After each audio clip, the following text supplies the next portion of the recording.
ಮೊದಲನೇದಾಗಿ ಎಲ್ಲ ಹಿರಿಯರಿಗೆ, ಪತ್ರಕರ್ತ ಮಿತ್ರರಿಗೆ,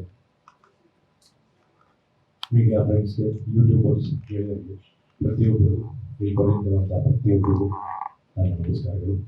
ಹಾಗೆ ರಿಲೇಟೆಡ್ ಯುಗಾದಿ ವಿಶೇಷ ಎಲ್ಲಿಂದ ಶುರು ಮಾಡಲಿ ಅಂತ ಯೋಚನೆ ಮಾಡ್ತಾ ಇದ್ದೀನಿ.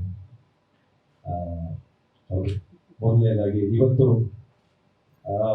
ಸಂಜೆ ಇಲ್ಲಿಗೆ ಬರೋದಕ್ಕೆ ನಾನು ಅಪ್ಪ ಅಮ್ಮನ ಜೊತೆ ಕೂತ್ಕೊಂಡು ಟೀ ಕುಡಿತಾ ಟಿವಿ ನೋಡ್ಬೇಕಾದ್ರೆ ನಮ್ಮ ಚಂದನ ವಾಹಿನಿಯಲ್ಲಿ ಡಾಕ್ಟರ್ ರಾಜ್ಕುಮಾರ್ ಅವ್ರ ಇಂಟರ್ವ್ಯೂ ಬರ್ತಾ ಇತ್ತು.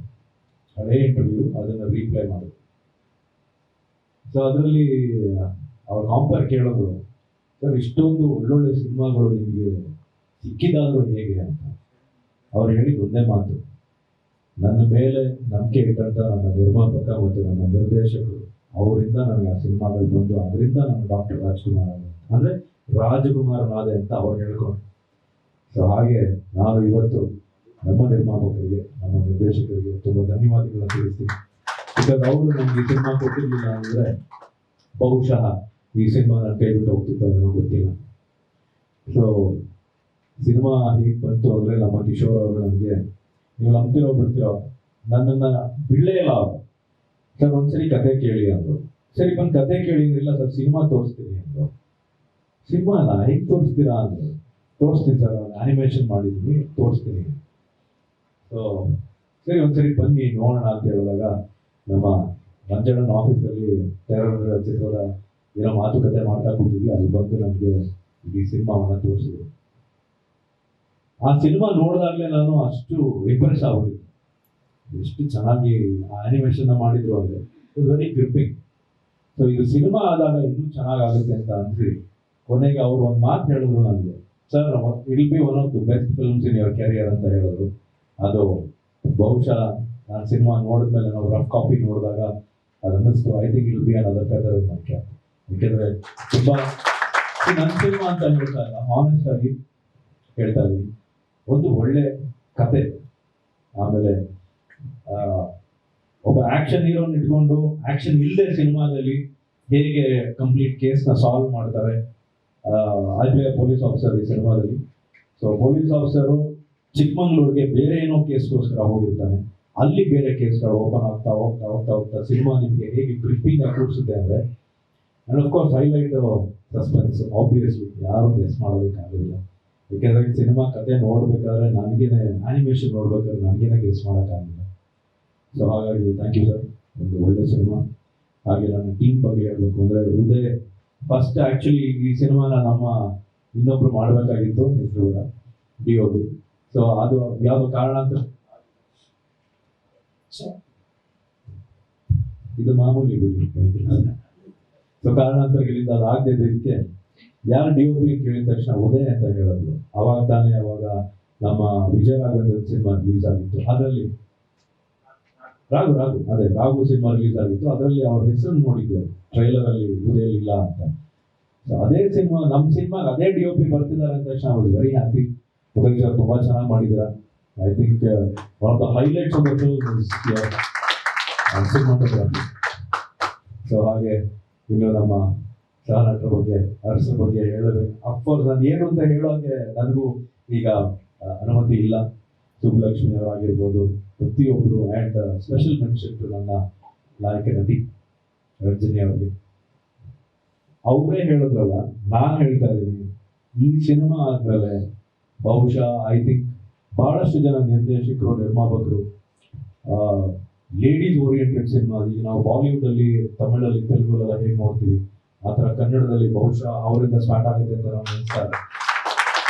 Because she has performed really good. ಅಂದರೆ ನಾನು ಹೇಳಬಾರ್ದು, ನೀವು ಸಿನಿಮಾ ನೋಡಿದಾಗ ನೀವಾಗಲೇ ಹೇಳ್ತೀರ ಅವರು ಅಷ್ಟು ಚೆನ್ನಾಗಿ ಪರ್ಫಾರ್ಮ್ ಮಾಡಿದ್ದಾರೆ. ಅಫ್ಕೋರ್ಸ್ ಈ place my wife in the film. ಒಂದು ಗರ್ಭಿಣಿಯ ಪಾತ್ರ, ಸೈಕಾಟ್ರಿಸ್ಟ್ ಪಾತ್ರ. ಸೊ ಥ್ರೂ ಔಟ್ ನಮ್ಮಿಬ್ಬರದ್ದು ಜರ್ನಿ ಇರುತ್ತೆ ಸಿನಿಮಾದಲ್ಲಿ. ಸೊ ಅವ್ರು ಆ್ಯಕ್ಚುಲಿ ಪ್ಲೇ ಮಾಡುವಂಥ ಕ್ಯಾರೆಕ್ಟರ್ ಅಷ್ಟು ಈಸಿ ಅಲ್ಲ, ಬಟ್ ತುಂಬ ತುಂಬ ಚೆನ್ನಾಗಿ ಪರ್ಫಾರ್ಮ್ ಮಾಡಿದ್ದಾರೆ. ಸೊ ಹೀಗೆ ನಾವೆಲ್ಲ ಕೂತ್ಕೊಂಡು ಮಾತಾಡ್ತಾ ಇರ್ಬೇಕಾದ್ರೆ ಹೇಳಿದ್ರಲ್ಲ, ಹೀಗೆ ಮೈಸೂರು ಸ್ಯಾಂಡಲ್ ಸೋಪ್ ನಮ್ಮ ಅಜ್ಜಿ ಹೇಳ್ಕೊಟ್ಟಿದ್ದವರು. ಸರ್ ನಾವು ಮೈಸೂರವ್ರು ಆಗಿರೋದ್ರಿಂದ ನಮ್ಮ ಮೈಸೂರು ಸ್ಯಾಂಡಲ್ ಸೋಪ್ ಬಿಟ್ಟು ಬೇರೆ ಯಾವುದು ಯೂಸ್ ಮಾಡೋದಿಲ್ಲ. ಸೊ ಹಾಗೆ ಅವ್ರು ಹೇಳಿದಾಗೆ ನಾನು ಕನ್ನಡ ಪೇಪರ್ ಬಿಟ್ಟು ಬೇರೆ ಯಾವುದು, ಇಂಗ್ಲೀಷ್ ಪೇಪರ್ ಬರುತ್ತೆ ಮನೆಗೆ, ಬಟ್ ನಾವು ಓದೋದು ಫಸ್ಟ್ ಕನ್ನಡ ಪೇಪರ್. ಸೊ ಹಾಗಾಗಿ ಥ್ಯಾಂಕ್ ಯು. ಅದನ್ನ ಆದಷ್ಟು ನಾವು ನೀವು ಯಾವ ಥರ ಕಾಫಿ ಸಿಕ್ಕಿದ್ರೆ ನಾವು ನೀವು ಮಾತಾಡ್ಬೋದು. ಎಸ್. ಸೊ ಹಾಗೆ ಪ್ರತಿಯೊಬ್ಬರಿಗೂ, ನನ್ನ ನಿರ್ಮಾಪಕರಿಗೆ, ನನ್ನ ನಿರ್ದೇಶಕರಿಗೆ, ನನ್ನ ಸಹ ನಟರಿಗೆ, ಗೌತಮ್ ಅವರೆಲ್ಲರೂ ಹಿಂದೆ ಕೂತ್ಕೊಂಡಿದ್ದಾರೆ, ಥ್ಯಾಂಕ್ ಯು. ಅವರು ತುಂಬ ಅದ್ಭುತವಾಗಿ ಸಿನಿಮಾದಲ್ಲಿ ನಟನೆ ಮಾಡಿದ್ದಾರೆ. ಹಾಗೆ ನನ್ನ direction team, Ramanna aunty, and finally last but not the least Sadhu Kokila ಅವ್ರ ಬಗ್ಗೆ ನಾನು ಹೇಳಲೇಬೇಕು. ಈ ಸಿನಿಮಾನ ನಾವು ಫಸ್ಟು ಯೋಚನೆ ಮಾಡಿದಾಗ ನಾನು ಬಂದಿದ್ದು ಕಿಶೋರ್ ಸರ್ಗೆ ಹೇಳಿದ್ದು ನಾನು, ಸರ್ ಈ ಸಿನಿಮಾಗೆ ಮ್ಯೂಸಿಕ್ಕು ಸಾಧು ಅವ್ರು ಬಿಟ್ಟರೆ, due respects to other music directors, ಪ್ರತಿಯೊಬ್ಬರ ಜೊತೆ ನಾನು ಸಿನಿಮಾದಲ್ಲಿ ವರ್ಕ್ ಮಾಡಿದ್ದೀನಿ, ಬಟ್ ಈ ಸಿನಿಮಾಕ್ಕೆ ಸಾಧು ಕೋಕಿಲ ಅವರೇ ಮ್ಯೂಸಿಕ್ ಮಾಡಬೇಕು ಅಂತ ಹೇಳಿ ತುಂಬ ಅವ್ರಿಗೆ ಕನ್ವಿನ್ಸ್ ಮಾಡಿ, ಆಮೇಲೆ ಅವ್ರು ಕನ್ವಿನ್ಸ್ ಇಲ್ಲ ಸರ್ ಸಾಧು ಸರೇ ಮಾಡಬೇಕು ಇದಕ್ಕೆ ಮ್ಯೂಸಿಕ್ ಅಂತ ಹೇಳಿ. ಇವತ್ತು ನಾನು ನೋಡಿಲ್ಲ, ಅವ್ರು ನೋಡಿದ್ದಾರೆ. ಒಂದು ಚಿಕ್ಕ ಇನ್ಸಿಡೆಂಟ್ ಹೇಳ್ತೀನಿ. ಫಸ್ಟ್ ಟೈಮ್ ಅವ್ರು ಸಾಧು ಸರ್ದು ಮ್ಯೂಸಿಕ್ಕು ರಫ್ ಆಗಿತ್ತು, ಬ್ಯಾಲೆನ್ಸ್ ಆಗಿರಲಿಲ್ಲ.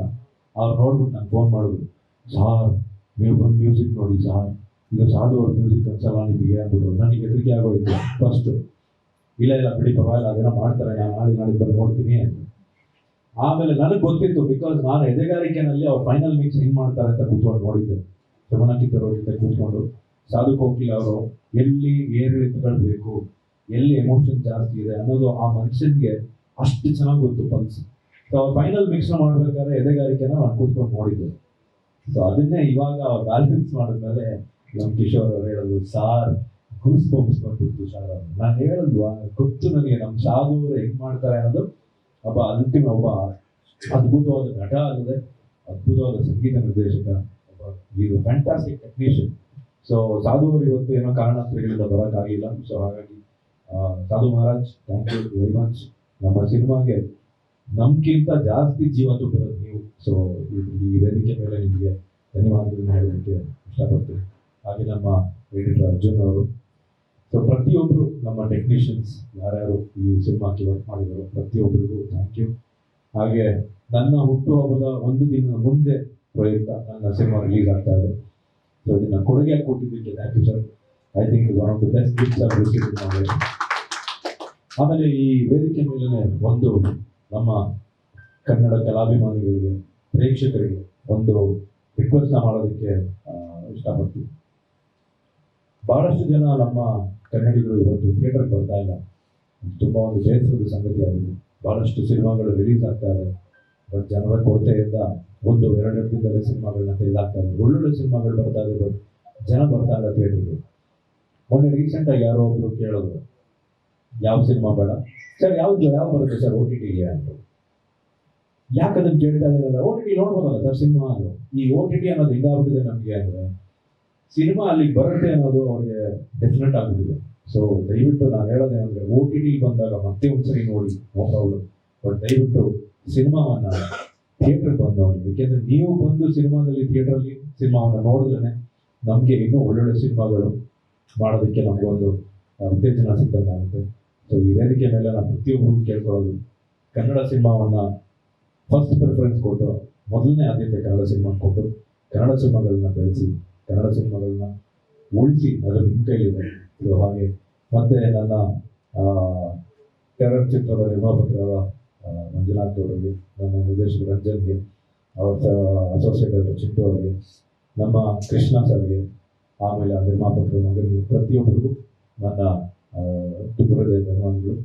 ಆ್ಯಂಡ್ ಪ್ರತಿಯೊಬ್ಬರಿಗೂ ಇಲ್ಲಿ ಬಂದಿದ್ದಕ್ಕೆ ನನ್ನ ಧನ್ಯವಾದಗಳು. Thank you. ಜೈ ಹಿಂದ್, ಜೈ ಕರ್ನಾಟಕ.